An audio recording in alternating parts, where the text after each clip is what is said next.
Hey, what's up, everybody, and welcome back. This is Take It to the Hizzy Fantasy Football TITTH number 221.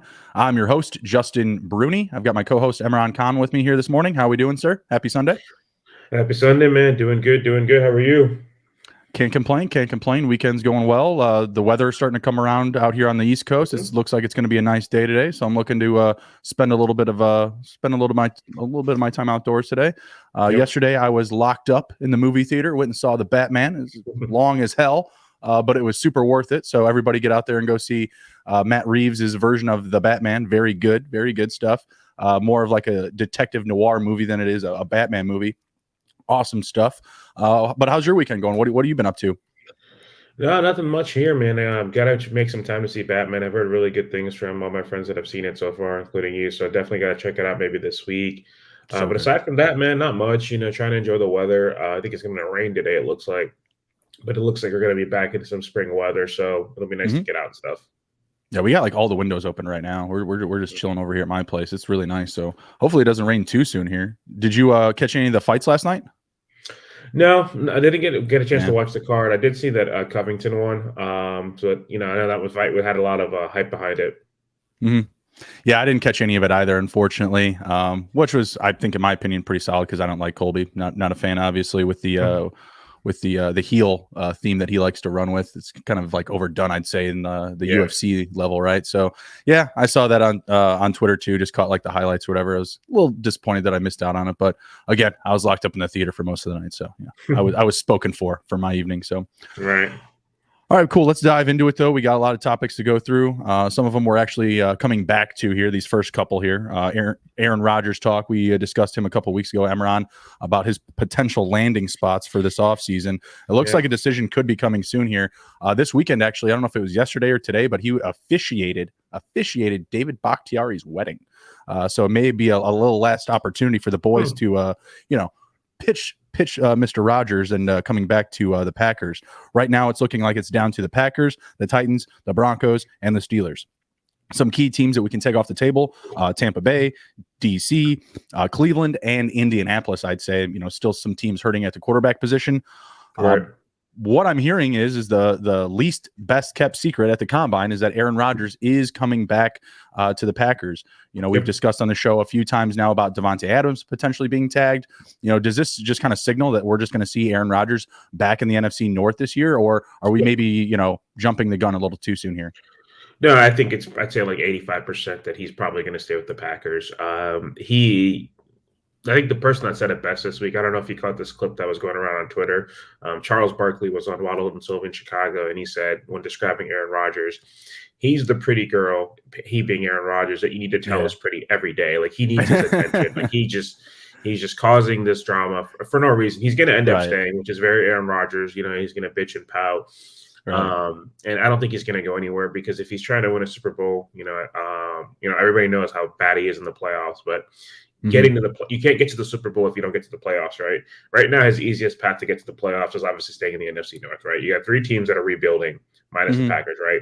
Bears are going through their rebuild. Vikings are going through it. Lions are going through it, right? I'm not saying it's a guarantee, but, would you rather have that, or would you rather go and try to fight off Patrick Mahomes and Justin Herbert? I don't want to do that. Yeah. I get that with the Broncos approach, but I think that the Titans transition would be pretty even keel in comparison to like division competition. You're looking at like the Jags, Indy, Yeah. And in Indy, though, they're trying to reload at quarterback. We have no idea what they're going to get at that position. You know what I mean? So if the most important position on their roster is up in the air, who knows what could happen with the rest of that division? I would see, Rodgers going to the Titans, just clearing the way for Tennessee to just run away with that division. I don't know what other quarterback out there could, leverage, the Jags, Jags have T-Law, but I don't know who the Colts or Texans could get that would put them over the top. So I don't know. I think the Titans would be the next best one behind the Packers. I think it would be the Steelers, in my opinion. Their offensive line is a little bit questionable, but you have Right. Najee back there. Their defense is still solid, and their defense, I think, is going to get even better. You're putting Mike Tomlin and Brian Flores together to run a Hmm. defense. Hmm. Yeah, sign me up for that. But, Okay. Chase Claypool, Deontay Johnson, Pat Freiermuth, Najee. I mean, there's a lot of weapons there. AFC North isn't easy by any means. It's probably just as competitive as the West, if not more so, with, Right. with Joe Burrow, Lamar Mhm. Jackson's come back healthy. But I think that I think Rodgers will stay on the Packers, and I think this is the final year of his deal. Mhm. And I just think Green Bay is just going to be kicking themselves because, one, I think they publicly acknowledge without saying it that the Jordan Love pick was a mistake, right? We always say when a young quarterback gets picked, right, what do they need to do? They need to sit for a year, right? He Mhm. sat for 2 years behind one of the He best didn't even quarterbacks dress his ever. first season. He didn't Yeah, even dress. exactly. He sat for 2 years, same Right. offensive system, right? Even though like Luke Getsy just left and Hackett left, it's LaFleur system, not theirs, right? So the same system, same terminology. Sat for 2 years, like you can't ask for a perfect situation. And he's still not ready. Mhm. Like how bad did you fuck that pick up, right? Like, and so at this point, like if you're gonna stay with Rodgers, like at what point is Jordan Love like, just get me out of here? Because he's gonna be sitting for 3 years now, right? And the Mhm. Packers are gonna get double screwed because next year they're gonna have to make a decision. Are they gonna pick up his 5th-year option without having him seen playing by one game? And no, and it's just like, they could have taken so many things with that pick. Chase Claypool, DK Metcalf. There's a litany of receivers they could have taken, all right? Mhm. And that would have helped this team out more, but that was just a horrible pick. Yeah, I think that they're coming to that recollection. Yeah. Like, hey, we messed up here. Let's do what we can to fix it. But it sounds like Rodgers isn't going to play for the Packers though without an extension. So that's really the key piece on their side of things is they need to rework a deal that's going to benefit Rodgers, benefit the team, and still have enough to franchise tag Devontae Adams. I have to assume that if they're going to tag Adams, that they're going to be making a huge push for Aaron Rodgers. So it looks like those guys are both going to be back there. I am out on the Packers out on the Broncos and Steelers now. If I'm Aaron Rodgers, I'm looking at the Titans or Packers just for that little discussion we had about the division competition. Yep. Why go to the AFC West, like you said, with Herbert, with Mahomes, with the Steelers? I don't like the division. I just don't like the offensive line. Like, I don't think that's desirable for Aaron Rodgers at this state or at this point in his career. I think he should go somewhere where there's a little bit more consistency on the line. And I also think it's Tennessee would be a unilateral move in the fact that the running game would be used to protect him, and he would kind of continue to play along into his safe play narrative where he's not constantly having to push the ball down the field and can just go out there and make safe and efficient throws. And man, I would love to see what would happen to Julio Jones if he had Aaron Rodgers alongside him. Love to see that little revival there. All right, next up we got Mike Williams. Looks like he is going to be franchise tagged by the Chargers. Ouch. Seemed like the market was going to be wide open for him in free agency here, but I mean, I get it. It's a good fit for the Chargers. You have the opportunity to tag him. You're going to bring him back, but he's again going to be kind of third fiddle to Austin Eckler, Keenan Allen. If he is back with the Chargers, are you buying that his production will continue to climb like it has tremendously this past season? I don't know if he's going to be able to like build upon that. I think that's kind of going to be a ceiling, in my opinion. I think he's a talented receiver. But I think this season was a good context of who he is. Like first, I think it was 5-6 weeks, he was on fire, right? Touchdowns, yards, you name it, right? Big play receiver. Then for the next 5-6 weeks, just kind of like, where did Mike Williams go, right? And I think he's limited as a receiver. I think he's very talented, but he's a big-bodied receiver that gets downfield, right? Like that's what he does. And I think in that offense with Justin Herbert slinging it, I think it's definitely there. But I think that's kind of his peak. I think he's like probably like a 55, 70 catch guy every year, 1,000, 1,100 yards is peak. And I don't think he gets better than that. Right. Yeah, I don't know if he's going to go over the top of, 76 catches, about 1,150 receiving yards, 9 receiving touchdowns. Like, that's not his career high for receiving touchdowns. But he is a guy that gets, high touchdown volume to low catch percentage, like you just mentioned, like just not a big volume guy because he does stretch the field. It seemed like earlier on in the year, like you said, like that's how they're going to use him. They're using him all over the place, in and outside, inside, in the slot as an X receiver. There's a little bit more opportunity for him, but like you said, down the stretch, he came down to earth. So I would sell this production. 15 yards per catch, definitely not out of the question here. But at the same time, is he going to go over, I would just say 70 catches or more. I would probably say close, right? He's probably going to land between 60 and 70 yardage. probably somewhere between 1,000 to 1,150. It's tough to say. It's all going to depend on that opportunity. The touchdowns, I think, are still going to always be there. Like between 8 and 10, I think is always in the ballpark, because once you get down to the red zone, they're kind of limited on guys that they can use. Like they have, I think Jared Cook is probably going to walk, so they'll have Donald Parham. You still have Mike Williams there, but Austin Eckler isn't really like your goal line guy. I trust him in the red zone, but it doesn't seem like they do. He had a little bit less opportunities this year than years prior in the red zone. So going to be interesting, but I would probably be selling this production 76 for 1146. I just don't know if it's going to be coming back. Again, you're still having a lot of mouths to feed in Keenan Allen, Austin Eckler. You could have some of these other guys like Josh Palmer or Jalen Guyton take a step forward, be a little bit better in the coming years, and taking away a little bit more opportunity. So not saying it's a waste of money, San Diego, but man, Mike Williams, he could just be eating. A lot of places in this league. Doesn't look like that's going to be the case. Still going to be playing behind Eck and Keenan. Excuse me. All right, next up, Dallas Cowboys. It sounds like they are either going to let Amari Cooper walk by cutting him, or they're going to look to trade him. Any decent landing spots for Amari Cooper, and who do you like more so to kind of fill in that production gap? You got Michael Gallup and Cedric Wilson. Both look like they're going to be coming back to the Cowboys. Yeah, I think he's definitely going to get cut. Usually when these reports get out that a team's looking to cut or trade a player, you rarely see him get traded. He's just going to get cut, even if it's like a late pick. Who's going to do them the favor, right? Yeah, like why? Like I can just wait. In terms of landing spots, I guess for Cooper, that kind of makes sense. A couple of years ago when he was a free agent, the football, one of the Commanders now, they made a big pitch to try and sign him, right? They're still looking for some more weapons, interdivisional. That would make some sense. Cleveland's going to be hurting at receiver. Does he want to go play with Baker? I don't think he does. I think because Cooper, I got into it a couple people on Twitter. I think people forget Cooper's age. He's been in the NFL for a while, but he came in very young. He came in at 20. One of the people who are saying like, "Oh, I'd rather have Mike Williams than Amari Cooper because of their age." I'm like, you do realize Cooper's only 3 months older than Mike Williams, right? And he's about 5 months older than Calvin Ridley. Good catch. He came into the league very young, and he's got double the production. So he, and that's what I think is going to happen here. If you're a team like San Diego, LA, like the Chargers, and you're getting rid of Mike Williams, like I think Amari Cooper would be a better fit of that offense. I think him and Keenan Allen, I think that could be a very deadly duo for Justin Herbert. I think that makes a lot of sense.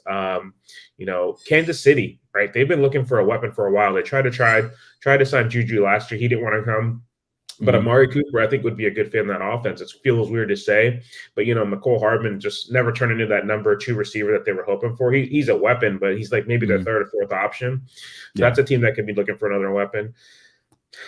Baltimore, maybe finally, if I can get Lamar number 1 receiver, that would make a lot of sense to me too as well. So I have the Browns and the Ravens both on my list here. I also have the Lions, the Rams, the Patriots, and the Colts. Yep. Seems like a very Rams move to me. He wants to get paid though. What I'm expecting, because he's leaving his contract. I think it was going to pay him $20 million a year that he's going to get cut from. I don't think the Rams can do that. Right. And that would be like, I actually think the Rams are just going to bring Odell Beckham back because he's got a blown ACL. So I think he'll come back on a 1-year cheap deal. But I think I don't know if they could come up with that type of money. Or unless he's going to take a serious pay cut and just say, I'll try for the ring. But I just feel like Cooper, he's 27, so I think he wants to get another contract. Right. I don't know if the Chiefs could afford that either with what they're paying their quarterback right now. So they would be in some cap issues as well there. But I do like the Browns and the Ravens, but I don't like it with the Browns with Baker at quarterback. We'll get to Baker and the Browns here in a bit. But if they were to get ahead of the curve and get somebody else in the building that they're going to potentially have compete with Baker or ride through this season, I think that could be a leg up to help bring in a guy like Cooper. Yeah. And then Cedric Wilson versus Michael Gallup. What do we think here for our fantasy drafts? I mean, I've started my first startup so far. It's March 6th. I have one draft done already. Don't have either of those guys in there, but I do own some Michael Gallup. I don't own any Cedric Wilson. Who do you think is going to fill that vacuum of production? It's Michael Gallup. Michael Gallup's already has a 1,100-yard season under his belt. He was on pace for another big season last year before his injury. I think initially Cedric Wilson might get some more targets because Gallup is going to be recovering from that ACL, so he may be slow to start the season, might miss a couple games, but Gallup's proven to be a talented receiver in this league. I think they're both going to see increased production with Cooper going. Cooper did command a lot of volume, but I think Gallup's definitely going to be the go-to guy there, and it kind of makes sense to me, but again, picking Gallup versus Cooper, I know Cooper's been banged up in his career, but he's played at least 14 games every season, even though he's been banged up, so he's played through injuries, not like he's missing significant time. And Gallup and Cooper are only a year apart, and one of them's coming off an ACL. So it would be one thing if they let Cooper go and Gallup go, but you're cutting Cooper to pay Gallup. It doesn't make sense to me. Mm-hmm. Yeah, I understand that. I mean, I don't think that Gallup is going to get some like out of this world deal. He only played not after the injury now. Yeah, he only played 9 games this season, but I think that he's going to get a good fair offer from the Cowboys. But honestly, I'm here to buy some Cedric Wilson. I think that in our drafts, he's going to be the much better value play. In our startup last year, I got Gallup in like round 17. I think in startups this year, he's going to probably be going somewhere between like 9 through 12, if maybe not a round or two earlier, because of that hype. If Cooper is out of there and, you have all of that, narrative of that the Cowboys offense is high flying. You got Dak Prescott. It sounds like they're going to keep, Zeke and Pollard as a nice 1-2 combination, but, CeeDee Lamb, Wilson, Gallup, I feel like Wilson's going to have some solid value in the back end of our drafts here, and he's going to be going for free, And if you look at Wilson's numbers, 14 games, 6 touchdowns, 602 receiving yards, not bad playing behind guys like Cooper and CeeDee Lamb, filling in that void for Michael Gallup when he was out. So I think there's some opportunity here with him. He's just going to have a much cheaper cost. Yeah. And him and Dak Prescott seem to have a good rapport with each other. And he seems to be another field stretcher, just like Lamb. So I don't know. And one other thing to add too, we haven't really talked about this player, but the Cowboys are probably also going to be losing Dalton Schultz to free agency. So that's more targets that are going to be opened up as well. And I'm sure they'll sign another tight end, but Schultz was very productive in that offense last year. So that's going to be more targets that are going to be open with Cooper leaving as well. Yeah, or he could also get brought back too. He was another guy that really earned the trust of Prescott. That seemed like they had a really good connection. I'd like to see him back with the Cowboys, if anything. I think he's going to get a big money contract, though. Really? Okay, all right. I don't hate it. And Dallas is going to be sir. Limited, yeah. I wouldn't do it, but I have a feeling like the team like the Jets that are trying to add more weapons, and they have cap space is not an issue. Yeah, the Chargers, who we just mentioned as well, like we said, like Jared Cook probably walk. That would be a great fit, I think, in that offense as well. So, yeah, going to be interesting. Obviously, we got a long way to go before we get to high peak of draft season, but I think Cedric Wilson is going to be a name that I have circled for a while here going forward. Yep. All right, we're looking at Hunter Renfrow this year. We got Josh McDaniels coming over from the Patriots, new HC. We got Derek Carr. Looks like he's buckled up to be a Raider here for the long term. They're probably going to re-sign him potentially this offseason or next. Are we buying or selling Renfrow this upcoming season? With all these kind of trending narratives here. New HC seems like they're going to be more of a vertical offense. He had 103 catches this season for just 1,038 receiving yards, 9 receiving touchdowns, played in every game. You think he's going to go over the top of this production? No, I think that's his peak, and I think that's where we're going to see him. I think this is kind of going to be where he is. He's going to be in like that Edelman, Wes Welker role, where I think he's going to probably be between 80 to 100 catches, and like you mentioned, his yardage. It's not big plays. It's the security blanket catches, right? 8 to 15 yards consistent. So in PPR, he's going to be a great ad. Like you can count on him every week for 5-6 catches. But I think that's kind of where he's going to be. I don't know if he'll get that many touchdowns again this year because Darren Waller, was injured a lot last year. I feel like coming back healthy, he'll kind of take some of those touchdowns away. But also, it'll be another year for Derek Carr, kind of being accustomed to working with Renfrow a lot more because with Henry Ruggs' situation, right, no one expected that to happen. With Darren Waller, missing so much time, he kind of stepped in. But now they have that the chemistry's there from all those targets last year. I think they'll have some more to build on this year. Yeah, I can agree with that. I mean, I think that the catches and the yardage are going to be similar, if not better. Yeah. But I do see regression in the touchdowns. Exactly your point. Darren Waller is going to be back. They may even go out and add somebody. I would suspect maybe another just a red zone target because you're looking for kind of like that Mike Williams or like a big body possession receiver or a burner down the sideline, like maybe like a DK Metcalf if they somehow wanted to get Devontae Adams. Yeah, he bought a house. You heard about the rumor, right? That he bought John Gruden's old house in Vegas this last week. Believe me, buddy, I just drafted Derek Carr and Devontae Adams and Hunter Renfrow on the same startup team, so I'm all in on that. I would love that. Yeah. Sign Juju too; he's on that team as well. But no, that would be fantastic, and they have a great rapport. Carr and Adams, they've been teammates before, so I think that would be a great pairing. I'm just not betting on it because the Packers are awful. Oh yeah. They're not going to let us have any fun this offseason. But I do, like I said, I as far as like total fantasy value, I think it's going to be pretty similar for Renfrow. Like I said, I do think he goes over the catches. I think he can get more than 128 targets in this offense, unless they go out and get somebody like, a Devontae Adams or somehow bring back Amari Cooper. I doubt that's going to happen. But I do agree with you on the regression on touchdowns. But who do you think who is more likely to go over their production? Hunter Renfrow or Cooper Kupp, who put up, nearly 2,000 yards last season? Renfrow. Cooper Kupp would have to break records. Like, again, I just don't think that's going to happen. If OBJ isn't back right away, like we're kind of assuming like they're going to bring him back and he's just the guy there. But the other thing too is like, before Odell Beckham came, Robert Woods is no slouch either, right? He was there, sure. Helping out a lot. Then he got injured and Odell came in, so it's kind of like a swap. And him coming back from injury, this is the thing. Like when you have a great season like that, and you say somebody's going to regress, it doesn't mean I think he's going to have like 30 catches. Like he had 130 catches, 140 catches, something like that. 145, right? 145 out of 191. Yeah, 145 catches, right, for like 2,000 yards. We'll round it up. I know it was 19 something, right? If he 1947, has, 1947. So let's just say this season he has 100 catches for 1,500 yards. That's technically regression, but that is an amazing season. Oh yeah, absolutely. And that's I don't know about 100 even, but yeah, that's what I'm seeing is, less catches, less yardage.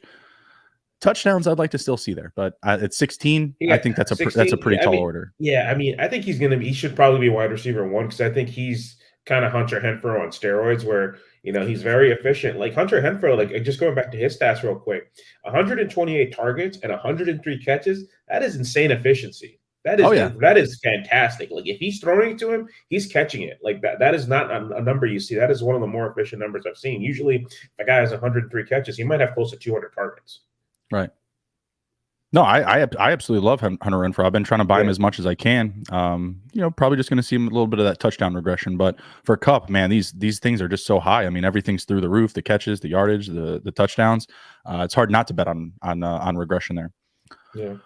All right, next up, we've got Christian Kirk hitting the free agency market. Had a nice little season this year, 77 catches on 103 targets, 982 reception yards, and 5 receiving touchdowns, and also played in every game. Availability is king, right? Where are we thinking he could land this year in the offseason here? Yeah, so he's another guy that I think it's going to be a lot of these same teams, right, that are looking for receiver that are going to come to mind. Like Chargers would make a lot of sense. I think his type of skill set, like in the slot, that speed can make a lot of sense. The Bears, they only have Darnell Mooney, and Daz Newsome under contract. He would make a lot of sense. Not as the primary receiver, but, you can't have a team of all pros, right? You need to have guys that have roles that fill in. I think he'd make some sense there.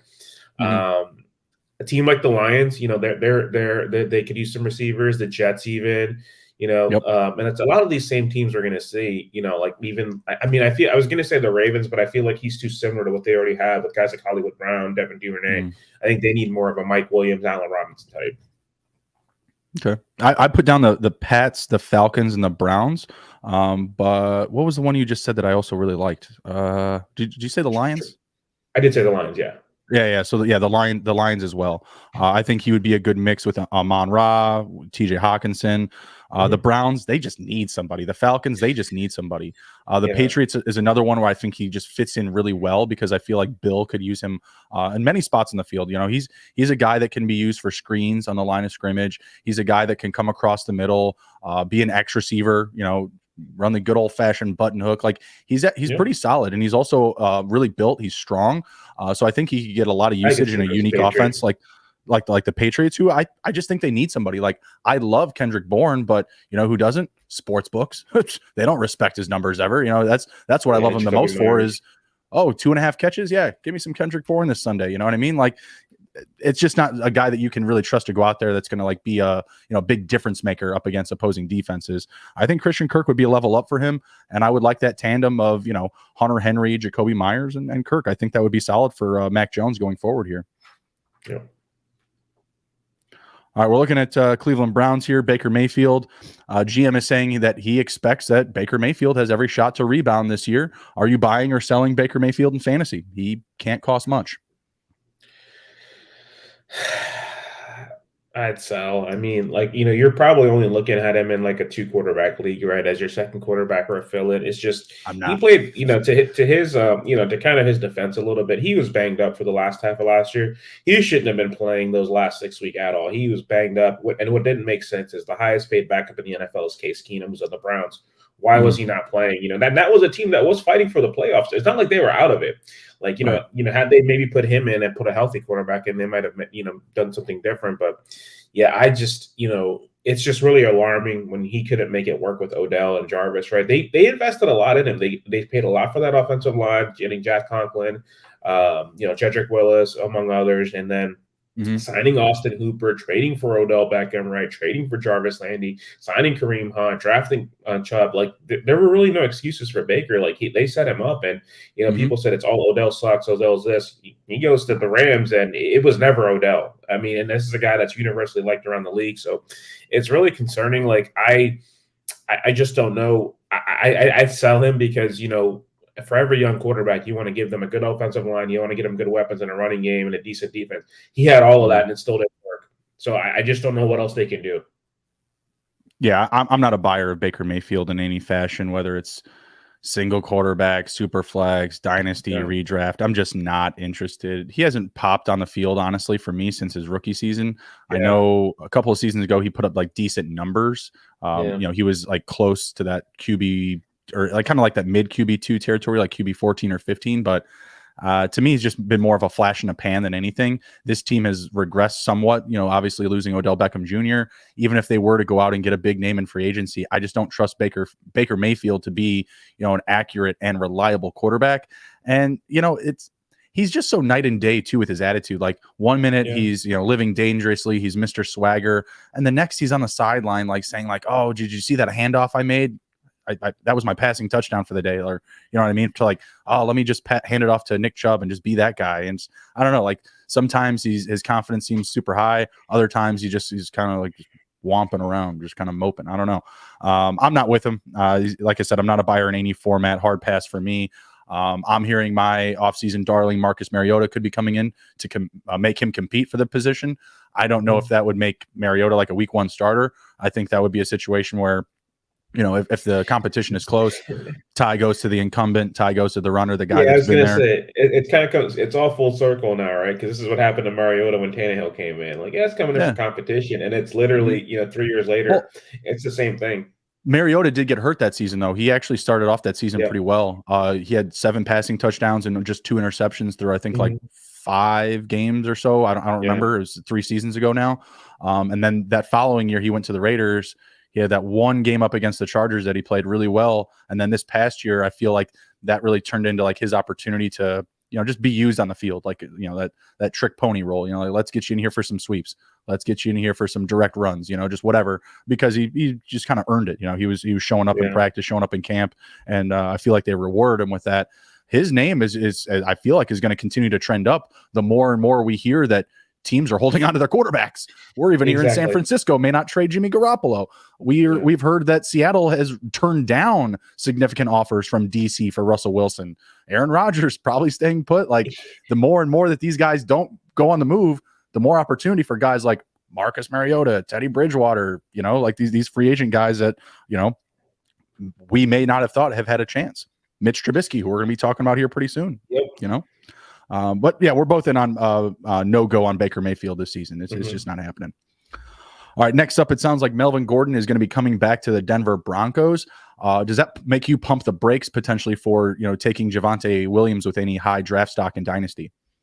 Nope, it's gonna go from being a split committee like it was last year, where now Gordon's gonna settle into that backup role. So I think Javonte Williams, I think he's shown enough last year to take off as the primary running back. I think Gordon's just gonna be a third down backup. I think this is his team, and maybe get Gordon as a handcuff. But I think this year you're gonna see that it's Javonte Williams backfield. I don't know. For me, it's tough because they did pretty much split right down the middle. They both had 203 carries last season. That's very odd. Very odd. But good job, Denver. Like you balanced it out. If that was your goal, then you hit your mark for sure. Like respect. Yeah. Javonte was used more in the passing game. He had total about 100 more yards than Melvin Gordon on the season, but Melvin Gordon had about double the touchdowns, right? That's where I just kind of see him nagging Williams' value is in that red zone because, well, Williams might be that guy all the way up the field. You know, he might be that primary back, even, you know, being on the field for, you know, every down for a couple of series. I still think Melvin Gordon's going to come in and take away those touchdown opportunities. And, you know, in my recent startup, I had Javonte Williams off the board as running back 4. That's a little rich for me still in Dynasty. Like when you're looking at guys still like CMC, Dalvin Cook, and even Saquon Barkley that could have 250 carries, period, just carries, not even working into their reception workload. Yeah. Javonte Williams may still be kind of parked at 250 to 270 touches total. He only had 203 carries last year. Even if he gets up to the 250 on the rushing, I don't know if they still give him that same workload, you know, in the pass catching, because Melvin Gordon still can do that. He's not an elite by any means, but he can catch balls out of the backfield, no problem, and still take them for a handful of yards, you know? So I don't bring him that high. You know what I mean? I don't bring him into like that top 5 territory. I would still probably keep him somewhere between like, you know, 6 and 10, because you do have that upside for the years to come. We don't know what's going to happen at the quarterback position, obviously. Like if they were somehow able to go out and land a big franchise quarterback, I think that might, you know, push us a little bit to move them up even more so. But, you know, over some of those other guys that I just feel have still a ton left to play. Even Derrick Henry, like, you know, like that far ahead of Derrick Henry, I just feel is a little too rich. That guy's still going to have, you know, 20 to 25 touches every game for the next 2 or 3 seasons. I just don't see him going away. You know what I mean? So I just feel like that type of tier is a little too high. I want him closer to Saquon Barkley in my startup draft rather than closer to like Najee Harris or Jonathan Taylor, if that makes sense. It does. Okay. All right. Next up, we got Mitch. Mitch, the comeback. Don't call it a comeback. What do we think? It sounds like Mitch could have an opportunity with the Giants. You got Brian Daboll going over to the big boys, the Giants in New York from Buffalo. Yeah. Very familiar with Mitch. What do we think here? I mean, Mitch has got he's on the open market. We got the Giants on the table, the Steelers. What do we think? The football team. There's a lot of teams that have been connected to him. So I think a lot of people. Commanders. Oh, Commander. To change their name every fucking week. So like one of the guys I follow a lot, Matt Miller, was mentioning when he was at the combine, more people were asking him about Trubisky than they were about any of the quarterbacks that were in that at the combine. Main reason being because, you know, I think Mitch helped himself out the most last year by not playing, which sounds kind of weird. But, you know, him going to Buffalo, I think was a good thing, working with the structured offensive system. And I think just learning for a year, just sitting back and stepping away. And also the other thing that helped him out is people saw the shit show in Chicago with Matt Nagy, and they realized that, hey, maybe it's not all Mitch, and Mitch deserves a second chance. I mean, shit, Mike Glennon is still getting jobs in 2022, exactly. Right? So, and Mitch was a million times better than him. And with Mitch, you know, he's limited, right? I'm not gonna say he's a top 10 quarterback, franchise quarterback, but he's an average guy. If you can give him a decent line, a running game, some receivers, and a good defense, he can win you games. He's definitely better than Taylor Heineke, in my opinion. I think he's better than Teddy Bridgewater. I think him and Mariota are going to be kind of interesting, right? They're very similar. They had similar trajectories. But I think with Mitch, like he's proven, you know, he proved to be successful, and he proved to be successful almost despite Matt Nagy. Like he carried him, you know, that's how they made the playoffs in 2021. So I think the football team makes a lot of sense.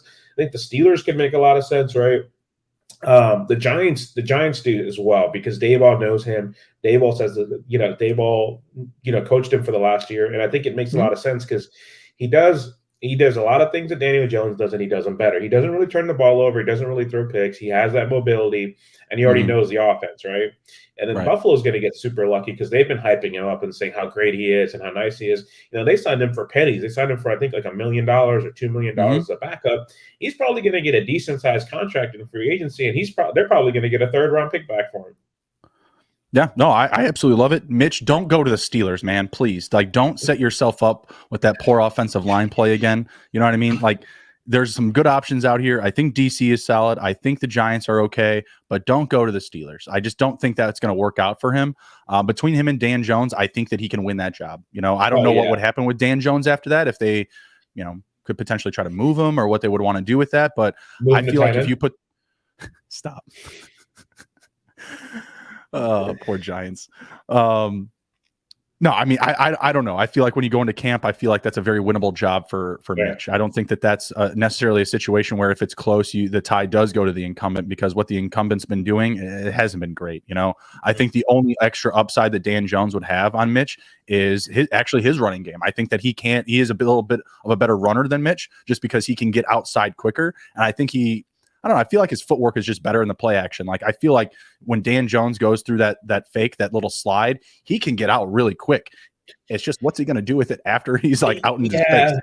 And that's where, and you could say, maybe it's quicker, but not by much. It's not like, I think because ever since Mitch had that shoulder injury from Harrison Smith in 2018, he really stopped running. Like, I think people forget how quick he is. Like, when he gets in the field, it's like, he's got that sneaky speed where, kind of like Joe Burrow, but I think he's faster than Joe Burrow, where you're not expecting him to be that quick. But yeah, like you mentioned, the other part of Dan Jones is it's almost kind of double-edged sword when he gets out of the pocket, right? Like, is he going to come back with the ball when he gets back up? Right. No, I get really worried about that. I mean, he looks better out of the pocket than anything, for sure. So, I mean, if you're using Dan Jones, like, you want to get him into play action, you want to get his feet moving, and I think that makes him more of a threat, because when he's standing in the pocket, he looks very tentative. The feet are jumping up and down. He's not really stable. I feel like when you get him out into motion or out into space, it's a better look for him. And obviously, it's going to increase his opportunities to take a run for good 8 to 10 yards. All right. From what we have seen from the combine, what have you been reacting to? What have been some big surprises for you, or just anything that's been helpful to you in making decisions for our upcoming startups or rookie drafts? Yeah, I think definitely what we're learning this draft, I think this was a couple of years ago the case as well. You don't have as many of those blue chip, generational prospects, kind of like you did last year, Penny Sewell, Rashawn Slater, Trevor Lawrence, obviously, right? And some others, Jamar Chase. But this year, I think you're much deeper in the draft, where I think there's a lot more talented players at a lot of key positions. Like, pretty much, we were joking before the show, every receiver ran a 4.2, right, unofficially. Yeah. And the receiving class is very deep. So for a team like our Bears, right, that are hurting at receiver, a good one's going to be there at 2. I would love for it to be Chris Olave. It might not be him, but there's some other guys we're going to get into like that. I think would really make a lot of sense. And it's really deep offensive line, especially at the interior position of the offensive line. It's a very deep draft too. So I think you could see a lot of teams, and I think the Bears might be a good example of this, from what Ryan Poles said in his press conference, of trading back. Since there aren't that many top end talent, you trade back and acquire more picks and get more picks in the second and third, the fourth, fifth round.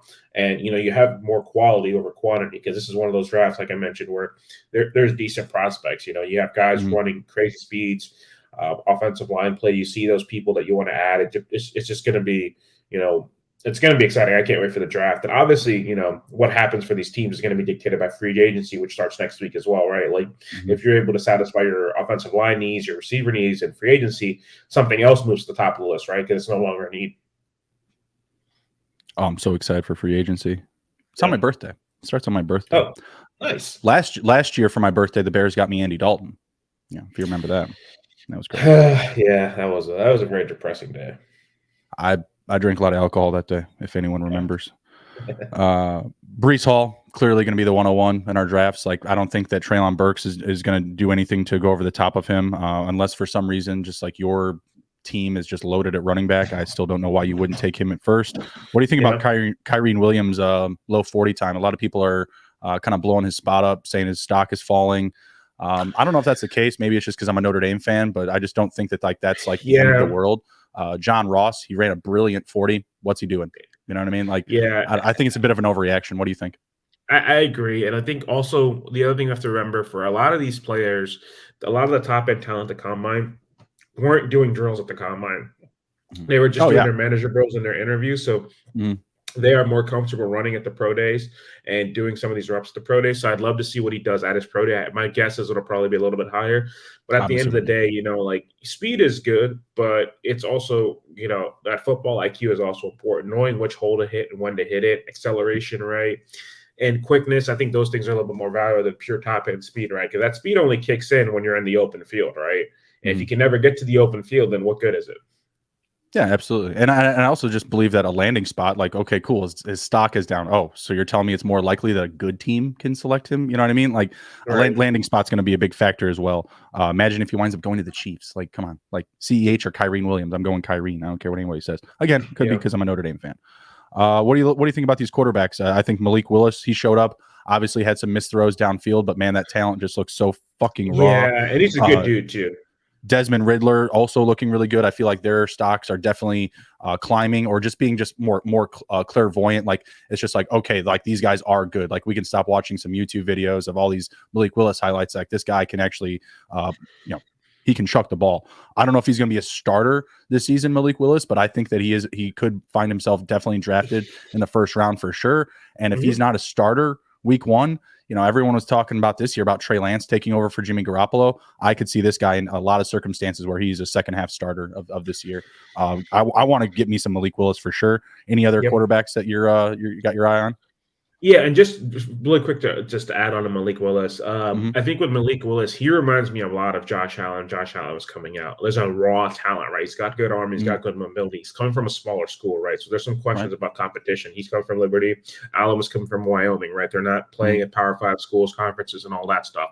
But I think Willis, can have a very similar trajectory. I think first year maybe a little bit rocky, but you see that speed, right? You see that rushing element, the dual threat, passing game with accuracy and, interceptions. It might not be what you want. It might be like a similar to Josh Allen, but that slow progression. But I think it's going to take him going to a stable franchise, just like with Josh Allen, right? McDermott and Daboll were there, and they just continue to work with them and build with them, work with them and build with them. And, it was a gradual process. Like, that was the best case I've seen in a long time of a quarterback developing. So if he can go to a team like maybe Pittsburgh, or, a team with a good infrastructure. I don't want him to go to a team where the coach is going to get fired at the end of the year, because I think they're going to label him a bust, but it's not really his fault because he just got put in a shitty hand. Kenny Pickett is another guy that's getting a lot of love. And I like Kenny Pickett. I could care less about the small hands thing. Can he throw the ball or not, right? Yeah, right. I think he'll be fine as well.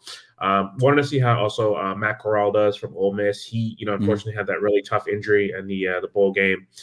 So those are some guys I want to see how they do as well. And, it'll be interesting because it reminds me a lot of the 2017 draft, where everybody's like, oh, there's no talent in this draft, right? There's no quarterbacks that are going to change your franchise. And, what did we come out with? Deshaun Watson, obviously he's got his off the field stuff, but a superstar player, and Patrick Mahomes, one of the best quarterbacks all time. And, Mitch Trubisky, the first ever MVP. So, it's, all jokes aside, but, you never know. You really never know. We could be talking about in a couple of years, like how Kenny Pickett is awesome and how Malik Willis, like even with like Justin Herbert just a couple of years ago, right? He went top 5, but all of us are like, at least I know I was wrong with this. Like, I thought he was going to be a bust, and he's a superstar. Yeah, I mean, the Pickett hands thing kind of actually reminds me of like DK Metcalf just being too big. You know what I mean? Yeah. Like, oh, he can only run a straight route. Oh, he's got small hands. It's not going to play out. Like, come on. Like, if you can ball, you can ball. It's very similar to Malik Willis. Oh, he went to a small school. Oh, it's not going to translate to the NFL.